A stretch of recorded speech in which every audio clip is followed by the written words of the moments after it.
Iran से टकराने के लिए जब अमेरिका के जंगी जहाज आगे बढ़ रहे हैं, तब ट्रंप का आत्मविश्वास थोड़ा सा डगमगाया हुआ भी नजर आ रहा है।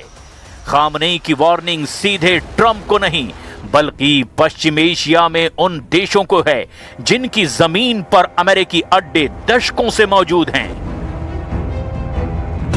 सवाल ऐसे में यह है कि क्या ट्रंप भूल गए कि पश्चिम एशिया में अमेरिका के 60 मिलिट्री अड्डे हैं। इन अड्डों पर अमेरिका के 40,000 से ज्यादा सैनिक तैनात हैं।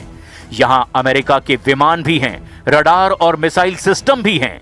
पश्चिम एशिया के आसपास नेवी के जहाज हैं और उनमें सवार 15,000 सैनिक भी हैं।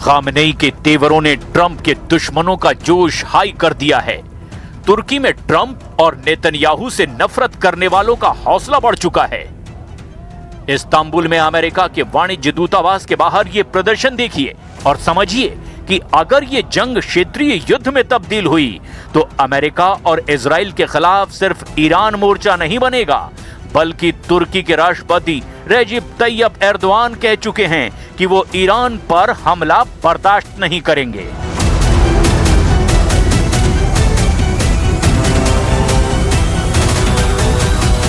Sokaklar üzerinden yazılmak istenen senaryoları hepimiz takip ediyoruz.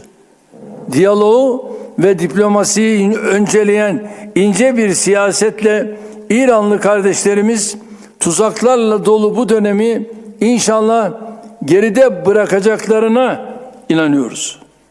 Biz barışı ve istikrarı merkeze alan dış politikamızla bölgemizi belirsizliğe sürükleme riski olan her türlü girişimin karşısında durmayı sürdüreceğiz.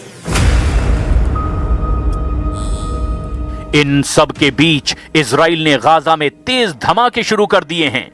अक्टूबर 2025 में सीज फायर के बाद से इजराइल के गाजा पर हमले लगातार जारी हैं और इनमें 500 से ज्यादा लोगों की जान भी जा चुकी है। एक सुरंग का वीडियो जारी करके इजराइल ने दावा किया कि हमास से उसकी लड़ाई जारी है। खान यूनिस इलाके में मिली इस सुरंग में कई हथियार बरामद किए गए, यानी हमास लगातार एक्टिव है। गाजा में ऐसी सैकड़ों सुरंगें हैं जिनके बारे में इजराइल को अब तक पता ही नहीं चला है, ना ही हमास पूरी तरह से खत्म हुआ है। इसमें कोई शक नहीं कि अगर ईरान और अमेरिका का युद्ध शुरू होता है तो उसमें इजराइल भी जलेगा। ये वार्निंग ईरान के कमांडर बार बार दे रहे हैं।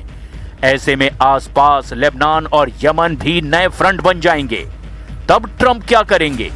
खाड़ी देशों में अपनी सेना और मिलिट्री अड्डों को बचाएंगे या फिर यमन और लेबनान के खिलाफ मोर्चा खोलकर इजराइल की हिफाजत में जुट जाएंगे?